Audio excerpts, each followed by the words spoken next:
Assalamualaikum warahmatullahi wabarakatuh. Perkenalkan, kami dari kelompok 8 yang beranggotakan Muhammad Hussein Fadilah dengan nomor BP 1901024015 dan Droneski Panglima Sabil dengan nomor BP 1901024016. Kami merupakan mahasiswa Politeknik Negeri Padang jurusan Teknik Elektro, Prodi D3K Teknik Listrik. Di sini kami akan membahas mengenai aplikasi syariah zakat yang merupakan tugas dari mata kuliah Pendidikan Agama Islam. Yang mana lebih terperinci kami akan membahas mengenai pengertian zakat, hukum mengeluarkan zakat, syarat dan rukun zakat, jenis zakat, penerima zakat dan hikmah zakat.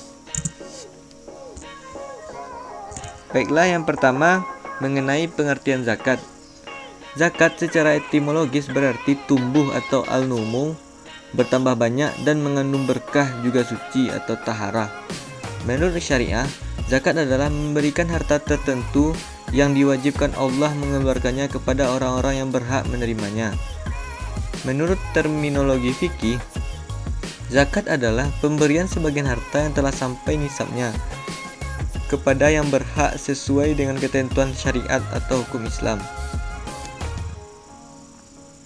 Hakikat zakat adalah membersihkan, mensucikan diri dari sifat-sifat rakus, serakah, bakhil, kikir, dan sombong. Sedangkan menurut istilah, zakat adalah sebagian harta yang telah diwajibkan oleh Allah Subhanahu wa taala untuk diberikan kepada orang yang berhak menerimanya, sebagaimana yang telah dinyatakan dalam Al-Qur'an. Atau juga boleh diartikan dengan kadar tertentu atas harta tertentu yang diberikan kepada orang-orang tertentu dengan lafaz zakat, yang juga digunakan terhadap bagian tertentu yang dikeluarkan dari orang yang telah dikenai kewajiban untuk mengeluarkan zakat. Dan ada beberapa tokoh ulama yang mengartikan zakat ini. Salah satunya menurut Imam Maliki, zakat adalah mengeluarkan sebagian yang khusus dari harta yang khusus pula yang telah mencapai nisab kepada orang-orang yang berhak menerimanya, dengan catatan kepemilikan itu penuh dan mencapai haul, bukan barang tambang atau bukan pertanian. Menurut mazhab Syafi'i, zakat adalah sebuah ungkapan untuk keluarnya harta atau tubuh sesuai dengan cara khusus. Sedangkan mazhab Hambali mengatakan zakat adalah hak yang wajib dikeluarkan dari harta yang khusus untuk kelompok yang khusus pula. Menurut Yusuf Al-Qardawi, zakat adalah sejumlah harta tertentu yang diwajibkan oleh Allah Subhanahu wa taala yang diserahkan kepada orang-orang yang berhak. Sedangkan menurut Abdurrahman Al-Jaziri berpendapat bahwa zakat adalah penyerahan pemilikan tertentu kepada orang yang berhak menerimanya dengan syarat-syarat tertentu pula. Dan ada beberapa pengertian lain dari tokoh ulama lainnya. Selanjutnya, hukum mengeluarkan zakat. Zakat merupakan rukun ketiga dari 5 rukun Islam. Zakat juga merupakan salah satu panji-panji Islam yang penegakannya tidak boleh diabaikan oleh siapapun juga. Landasan dari kewajiban mengeluarkan zakat seperti yang disebutkan dalam surah At-Taubah ayat 103, yang artinya, ambillah zakat dari sebagian harta mereka.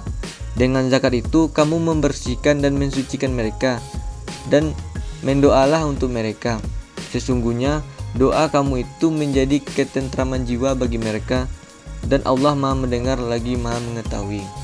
Dan hadis yang diriwayatkan oleh Ahmad dan Muslim dari Abu Hurairah, yang artinya, seseorang yang menyimpan hartanya tidak dikeluarkan zakatnya akan dibakar dalam neraka jahanam.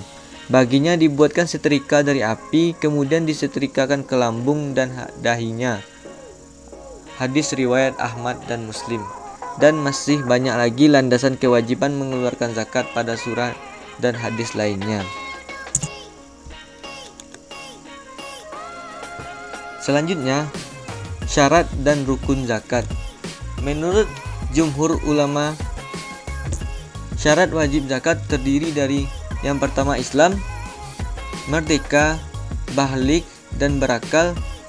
Harta yang dikeluarkan adalah harta yang wajib dizakati. Harta yang dizakati telah mencapai nisab atau senilai dengannya. Harta yang dizakati adalah milik penuh. Kepemilikan harta telah mencapai haul atau setahun.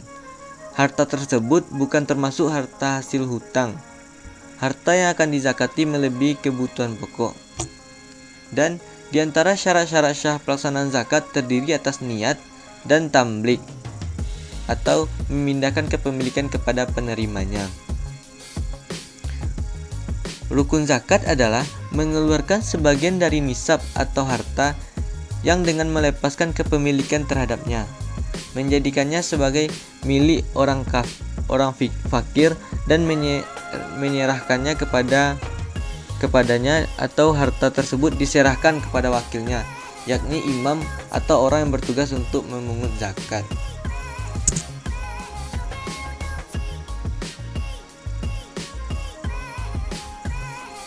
Hikmah zakat. Hikmah zakat banyak. Hikmah zakat. Adapun hikmah zakat itu adalah sebagai berikut. Zakat menjaga dan memelihara harta dari incaran mata dan tangan para pendosa dan mencuri. Sesuai dengan sabda Rasulullah SAW yang artinya, peliharalah harta-harta kalian dengan zakat. Obatilah orang-orang sakit kalian dengan sedekah, dan persiapkanlah doa untuk menghadapi malapetaka. Zakat merupakan pertolongan bagi orang-orang fakir dan orang-orang yang sangat membutuhkan bantuan. Zakat diwajibkan sebagai ungkapan syukur atas nikmat harta yang telah dititipkan kepada seseorang. Menolong orang yang lemah dan menderita agar dia dapat menunaikan kewajibannya kepada Allah Subhanahu wa taala dan terhadap makhluk lainnya. Membersihkan diri dari sifat kikir dan akhlak yang tercela, serta mendidik diri agar memiliki sifat mulia dan pemurah. Mendekatkan hubungan kasih sayang dan saling mencintai antara si kaya dan si miskin. Menggapai berkah, tambahan dan ganti dari Allah Subhanahu wa taala. Zakat menjaga dan memelihara harta dari incaran mata dan tangan pendosa. Selanjutnya hikmah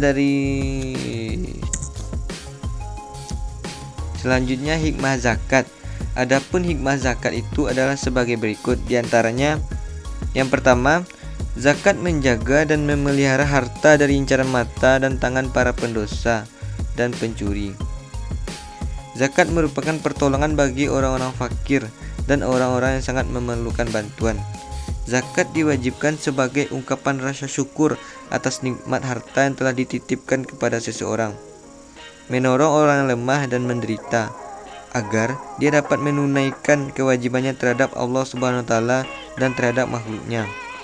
Membersihkan diri dari sifat kikir dan akhlak yang tercela, serta mendidik diri agar memiliki sifat mulia dan pemurah. Mendekatkan hubungan kasih sayang dan saling mencintai. Menggapai berkah, tambahan dan ganti dari Allah Subhanahu wa taala. Untuk menanamkan benih-benih ketentraman, cinta dan kasih sayang kepada sesama kaum muslim, sehingga orang yang kaya dapat mengetahui bahwa zakat ini adalah hak yang diberikan Allah untuk orang yang fakir. Atas dasar inilah zakat bukanlah suatu pemberian dari yang kaya untuk yang miskin, tetapi merupakan pemberian hak bagi orang miskin. Dengan zakat akan terciptanya keseimbangan, sehingga orang yang miskin tidak akan selamanya menjadi miskin, tetapi akan mendapatkan harta yang dapat melapangkan diri dan keluarganya, serta memenuhi kebutuhannya.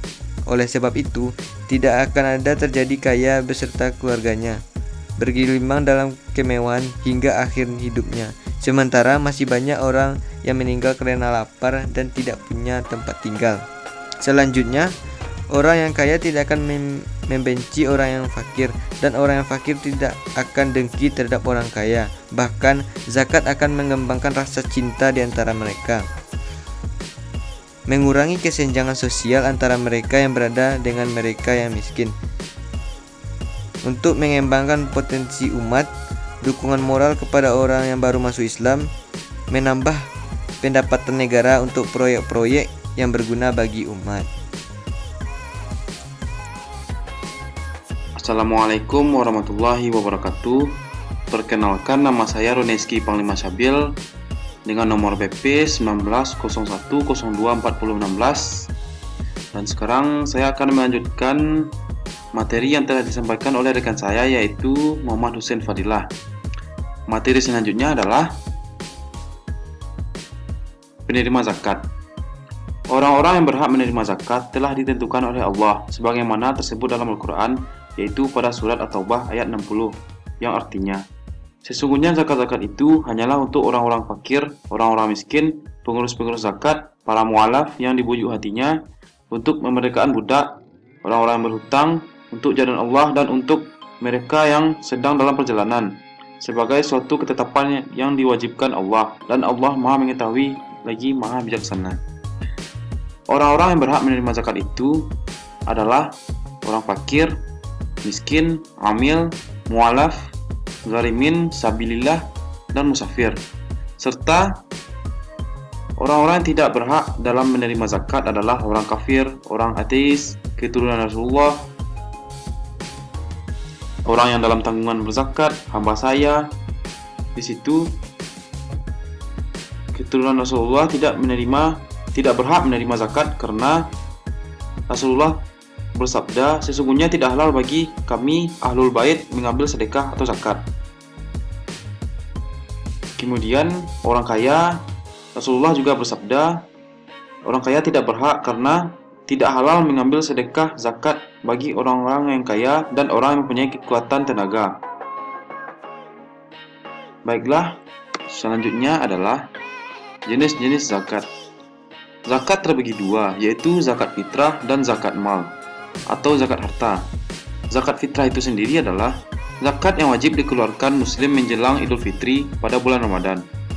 Besar zakat ini setara dengan 2,5 kg makanan pokok yang ada di daerah bersangkutan atau di daerah yang akan mengeluarkan zakat.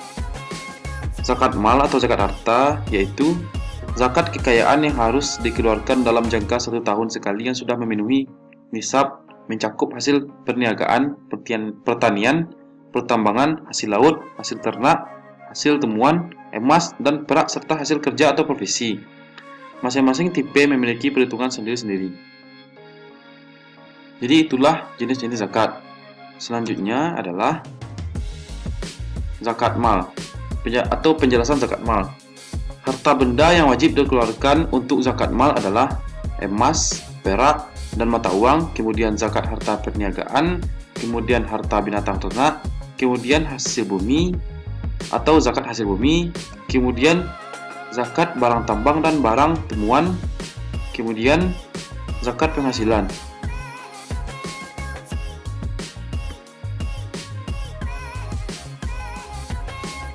Dalam zakat mal adanya zakat penghasilan, profesi, atau zakat penghasilan ini dikenal juga dengan zakat profesi, yaitu bagian dari zakat mal yang wajib dikeluarkan atas harta yang berasal dari pendapatan atau penghasilan rutin dari pekerjaan yang tidak melanggar syariah. Nisab zakat penghasilan sebesar 85 gram emas per tahun. Kadar zakat penghasilan senilai 2,5%. Fatwa MUI pernah menjelaskan penghasilan yang dimaksud ialah setiap pendapatan seperti gaji, honorarium, upah, jasa, dan lain-lainnya yang diperoleh dengan cara halal, baik rutin seperti pejabat negara, pegawai, karyawan, maupun tidak rutin seperti dokter, pengacara, konsultan, dan sejenisnya, serta pendapatan yang diperoleh dari pekerjaan bebas lainnya.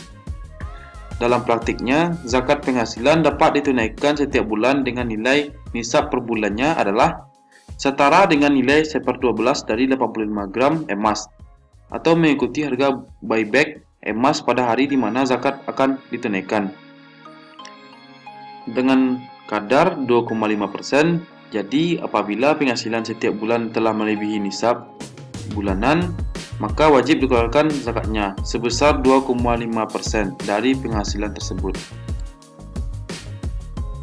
Ada banyak profesi dengan pembayaran rutin maupun tidak, dengan penghasilan sama dan tidak dalam setiap bulannya. Jika penghasilan dalam 1 bulan tidak mencapai nisab, maka hasil pendapatan selama 1 tahun dikumpulkan atau dihitung.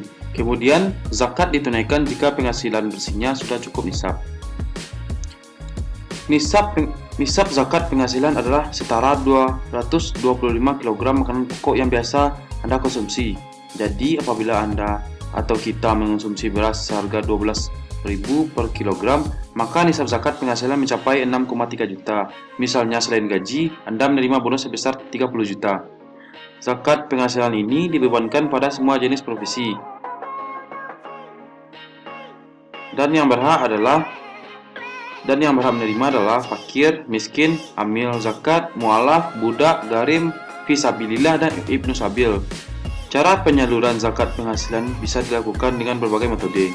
Kita bisa menyerahkannya kepada lembaga amil zakat seperti Basnas, Lazismu, atau dompet duafa. Jika pendapatan yang dimiliki telah mencapai nisab, artinya kita wajib melakukan zakat.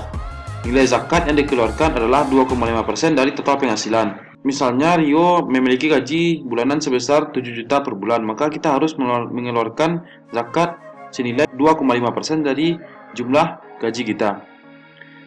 Zakat wajib dibayarkan sekalipun mempunyai tanggung jawab hutang kontan yang harus dibayar untuk Allah maupun untuk manusia. Maka secara jelas hutang tidak bisa menggugurkan kewajiban zakat. Wajibnya membayar zakat bagi orang mempunyai hutang ini juga menjadi pendapatan yang kuat dalam kalangan ulama mazhab Syafi'i. Sekalipun tanggungan hutangnya cukup banyak, hal tersebut tidak menghalangi kewajiban zakat, termasuk zakat fitrah. Beda halnya dengan pendapatan dalam mazhab Hambali. Hutang mampu menggugurkan kewajiban zakat, dengan syarat orang yang punya hutang tidak mempunyai harta lain di luar kebutuhan pokok berupa sandang, pangan, dan papan yang dapat digunakan untuk melunasi hutangnya, sehingga dia hanya bisa melunasi hutangnya dengan harta yang dizakati saja.